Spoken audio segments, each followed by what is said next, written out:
Hello friends, आप सबका welcome है मेरी YouTube channel English with Ayushi पर। और मैं हूँ आयुषी। तो आज की वीडियो में हम बात करेंगे एग्ज़ाम ओरिएंटेड ईडियम्स की, यानी कि वो ईडियम्स जो हमारे लिए सबसे ज़्यादा पूछे जाते हैं हमारे एग्ज़ाम्स में और बहुत इम्पॉर्टेंट हैं और हमें पता भी होने चाहिए। तो चलिए एक एक करके उन ईडियम्स को समझते हैं और कुछ मेमोरी ट्रिक्स का यूज़ भी करते हैं जिससे हमारे याद रह जाए। जहाँ जहाँ हमारी मेमोरी ट्रिक्स काम आएंगी वहाँ हम याद करेंगे मेमोरी ट्रिक्स की हेल्प से, और जहाँ जहाँ नहीं आएंगे वहाँ हम उनको सीधा याद करेंगे। तो चलिए बिना टाइम वेस्ट किए स्टार्ट करते हैं। सबसे पहले देखिए, फर्स्ट है हमारा ऑल ग्रीक। अच्छा, आपको ये तो पता होगा कि ईडियम्स होती क्या है। अगर नहीं पता है तो मैं आपको बता देती हूँ। ईडियम्स मतलब होते हैं हमारी मुहावरे, कहावतें, जिनकी वजह से हम अपनी बहुत बड़ी बात को सिर्फ छोटे से 2 से 4 शब्दों में कह सकते हैं। वो क्या होते हैं? हमारे ईडियम्स होते हैं। देखिए, फर्स्ट क्या है? All Greek. ऑल ग्रीक का मतलब होता है इनकॉम्प्रिहेंसिबल। देखिए, मैंने आपके लिए इंग्लिश और हिंदी दोनों में लिखा है जिससे आपको प्रॉब्लम ना हो। तो इनकॉम्प्रिहेंसिबल यानी कि समझ से परे, समझ में नहीं आना। क्या होता है ऑल ग्रीक का मतलब? इनकॉम्प्रिहेंसिबल यानी समझ से परे। तो देखिए, एग्जाम्पल देखते हैं, फिर मैं आपको इसे याद कराऊंगी कैसे याद करेंगे। This new technology is all Greek to me. ये जो नई टेक्नोलॉजी है ये क्या है? बिल्कुल मेरी समझ से परे है, मेरे लिए क्या है? ऑल ग्रीक है। तो ये समझ में आया आपको? चलिए अब इसे याद करते हैं। मैंने आपको बोला था मेमोरी ट्रिक्स की हेल्प से हम याद करेंगे, तो यहाँ हम अपनी ट्रिक का यूज़ करेंगे। अच्छा, हम भाई इंडिया में रहते हैं। नॉर्मली हम क्या जानते हैं? हिंदी जानते हैं, इंग्लिश जानते हैं। ज़्यादा से ज़्यादा कुछ बच्चे ऐसे होंगे जो अलग से फ्रेंच वगैरह सीख रहे हों, वो मैं कह नहीं सकती। तो मोस्टली हम क्या जानते हैं? हिंदी और इंग्लिश जानते हैं। अब हमें अगर कोई ग्रीक दे दे, क्या दे दे? कोई ग्रीक बोलने को कह दे, या फिर कहीं पर कुछ ग्रीक लिखा हुआ हो, ग्रीक लैंग्वेज लिखी हुई हो, तो वो हमें समझ में आएगी क्या? नहीं समझ में आएगी ना। तो क्या हुआ? ये ऑल ग्रीक यानी कि समझ से परे है बिल्कुल। ये ग्रीक लैंग्वेज बिल्कुल समझ में नहीं आती है हमारी, तो क्या है? समझ से परे। आई होप आपको ये ट्रिक याद रहेगी और इससे आपको ये ईडियम भी याद हो जाएगा। नेक्स्ट देखते हैं, bull in a china shop. Bull in a china shop का मतलब होता है work in a clumsy way. Work in a clumsy way मतलब बेढंगे तरीके से काम करना। क्या करना? बेढंगे तरीके से काम करना। एग्जाम्पल देखिए, she went into the meeting like bull in a china shop, यानी कि वो मीटिंग में गई। कैसे गई? बिल्कुल एक बेढंगे तरीके से, एक क्लमसी वे में गई। कैसे गई? एकदम क्लमसी वे में गई, बेढंगे तरीके से गई। अच्छा देखिए, इसे भी हम अपनी छोटी सी ट्रिक के साथ याद करेंगे। Bull in a china shop. अब ऐसे देखिए, किसी भी शॉप में, किसी मार्केट में अगर कोई बुल आ जाए, बुल आपको पता है क्या होता है, और वो भी थोड़ा ऐसा क्रेजी सा बुल आ जाए, बिल्कुल एकदम ऐसा जो सब कुछ आकर वहाँ तहस नहस कर दे, तो क्या होगा? सब लोग इधर उधर भागेंगे। सब काम कैसे करेंगे? एकदम बेढंगे के तरीके से करेंगे। कोई ऐसा नहीं है सोच समझ के आराम से जाएगा, अरे नहीं बुल आ गया है मैं तो जाकर तैयार हो जाता हूँ, ये है वो है, ऐसा कुछ नहीं होगा। सब क्या एकदम जैसा जिसको मौका मिलेगा सब ऐसा भागेंगे अपनी जान बचाने के लिए, तो यानी बेढंगे तरीके से सब काम करने लगेंगे। तो वहाँ पर हम क्या यूज़ कर सकते हैं? Bull in a china shop, यानी कोई भी काम क्लमजी वे में करना। अगर आपको ट्रिक्स की हेल्प से याद होता है तो आप ट्रिक्स की हेल्प से करिए, और अगर आपको ट्रिक्स नहीं पसंद आ रही हैं, आप डायरेक्ट याद करना चाहते हैं, तो आप डायरेक्ट भी याद कर सकते हैं। कोई भी आपको फोर्स नहीं कर रहा है। बट ट्रिक्स की हेल्प से क्या होता है, हमें थोड़ी सी हेल्प मिल जाती है, बस इससे ज़्यादा कुछ नहीं होता। और जैसे भी हम ट्रिक्स लगाते हैं इससे हमारे माइंड में सेट भी हो जाती हैं चीज़ें। तो चलिए अब थर्ड की बात करते हैं हम, ब्रेक द आइस। अच्छा, ब्रेक द आइस का मतलब सबसे पहले देखिए क्या होता है। ब्रेक द आइस का मतलब होता है कोई भी कन्वर्जेशन को स्टार्ट करना या कोई भी बात शुरू करना। कोई भी बात शुरू करना या किसी कन्वर्जेशन को स्टार्ट करना। अब मैं इस कन्वर्जेशन की बात कैसे कर रही हूँ, देखिए पहले एग्जांपल देखते हैं।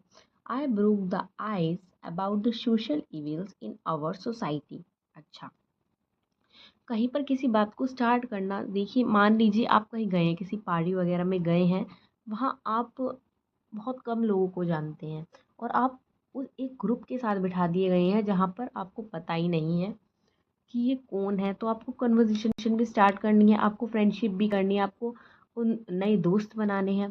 तो क्या होगा, या तो वहाँ पर बैठा हुआ कोई बंदा, कोई दूसरा बंदा कुछ बोलना स्टार्ट करेगा, क्या करेगा, कुछ बोलना स्टार्ट करेगा जिससे आप सबके बीच में कन्वर्सेशन स्टार्ट होगी, या आप ही करेंगे। तो उस चीज़ को क्या बोलते हैं, ब्रेक द आइस। कहीं पर किसी बात को स्टार्ट करना, किसी बात को कहना स्टार्ट करना जिससे आगे की बात शुरू हो सके, उसे क्या बोलते हैं, ब्रेक द आइस। ठीक है। अब ब्रेक द आइस में देखिए यहाँ पे हम कैसी ट्रिक्स लगाने वाले हैं। एक मान लीजिए ब्रेक द आइस है ना, तो आप क्या हुए, मैं सिर्फ बता रही हूँ, याद करवा रही हूँ। आप क्या हुए, आइस यानी बर्फ़ में जम गए पूरे। क्या हुआ, पूरी आपके ऊपर बर्फ़ जम गई है और आप बिल्कुल बोल नहीं पा रहे। उस टाइम पर क्या हुआ, बिल्कुल नहीं बोल पा रहे। बट जैसे ही ब्रेक हुई वो आइस, किसी ने ब्रेक करी या आपने ब्रेक करी, किसी ने ब्रेक करी या आपने ब्रेक करी, तो आइस हटी, आपको थोड़ा अच्छा फील हुआ, तो आपने कुछ बोला, कुछ बात स्टार्ट करी। ब्रेक द आइस यानी कि जब तक आइस थी आप कुछ नहीं बोल पा रहे थे, बट जैसे ही आइस ब्रेक हुई आपने क्या हुआ, बात शुरू करी। तो ये थी break the ice. I hope आपको ये ट्रिक से समझ में आया होगा और याद भी हो रहा होगा। तो प्लीज़ इन ट्रिक्स को बिल्कुल भी कमेंट बॉक्स में कुछ उल्टा सीधा मत लिखिएगा, ये सिर्फ मैं याद करवाने के लिए आपके लिए दे रही हूँ। नेक्स्ट देखते हैं, बेड ऑफ रोजेज। ये तो बहुत बच्चों ने मतलब पढ़ा हुआ होगा, ये तो सब इससे फैमिलियर होंगे अच्छे से, क्योंकि हम जब से छोटे होते हैं तब से आना स्टार्ट हो जाता है ये वाला इडियम। तो बेड ऑफ रोसेस मतलब होता है कोई चीज़ कंफर्टेबल है, इजी पीजी है आपके लिए, क्या है, कंफर्टेबल है, आरामदायक है, आप वहाँ पर कंफर्टेबल फील कर रहे हैं। एग्जाम्पल देखिए, the life of the poor is not a bed of roses, यानी कि जो गरीब व्यक्ति होते हैं, जो डेस्टिट्यूट पीपल होते हैं, उनकी लाइफ कैसी नहीं होती, बेड ऑफ रोजेज नहीं होती, यानी कंफर्टेबल नहीं होती। तो मुझे लगता है ये वाला इडियम तो आपको याद करवाने की ज़रूरत नहीं है ट्रिक्स की हेल्प से, तो ये तो आप खुद ही बना लेंगे कि अगर आपको किसी बिल्कुल रोज़ वाले बहुत प्यारे से बेड पर सुला दिया जाए, लेटा दिया जाए, बैठा दिया जाए, तो आप कितना कंफर्टेबल फील करेंगे। ठीक है। तो ये था बेड ऑफ रोजेस। नेक्स्ट देखते हैं, cost and arm and leg. क्या है, cost and arm and leg यानी कि वेरी एक्सपेंसिव, बहुत महंगा। एग्जाम्पल देखिए, this bike cost me an arm and a leg, यानी कि ये बाइक मुझे बहुत महंगी पड़ी। कैसी पड़ी, ये बाइक मुझे बहुत महंगी पड़ी। तो कोस्ट कैसी थी, आर्म और लेग, वेरी एक्सपेंसिव। तो ये था आपका 5th नंबर का ईडियम। नेक्स्ट देखते हैं, लिली लिवर्ड। लिली लिवर्ड का मतलब क्या होता है, डरपोक। कैसा, डरपोक। किसका मतलब, लिली लिवर्ड का मतलब। एग्जाम्पल देखिए, although he is lily livered yet he wants to see a ghost movie. हालांकि वो क्या है, बहुत डरपोक है, पर फिर भी वो क्या चाहता है, एक घोस्ट मूवी देखना।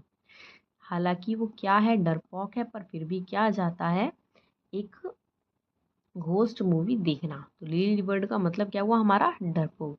अच्छा, लिली लिवर्ड को हम कैसे याद करेंगे, देखिए, लिली का मतलब आपको पता है एक फ्लावर होता है एक फ्लावर।